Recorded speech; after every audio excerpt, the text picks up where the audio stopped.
U.S. stocks ended higher on Tuesday as tech stocks rebounded while investors digested President-elect Donald Trump's tariff pledges and the latest minutes from the Federal Reserve. The Dow added about 0.33%, while the S&P 500 and Nasdaq each added roughly 0.6%.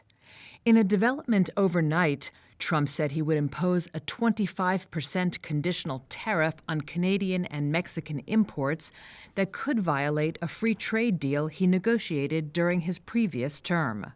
That knocked shares of Ford and General Motors, with GM down 9%, as the automakers have highly integrated supply chains across those countries.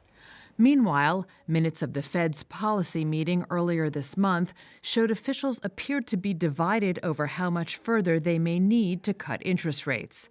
Shana Orsic-Sissel, founder and CEO of Bonrian Capital Management, said she's positioning for what she called a possible Fed mistake.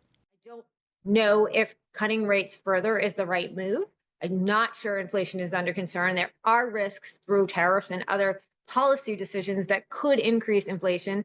And there's indications that the employment markets are not as stable as many think on the surface. These things could lead the Fed to cut rates when they really shouldn't, and thus potentially lead to some market volatility and lower returns than we've seen. Notable stock gains on Tuesday included Microsoft and Apple, while well-known drug companies moved in opposite directions. Shares of Amgen dropped nearly 5% after its experimental obesity drug fell short of expectations, while Eli Lilly and Novo Nordisk, which also make popular weight loss drugs, rose after President Joe Biden proposed expanding Medicare and Medicaid coverage for anti-obesity medications.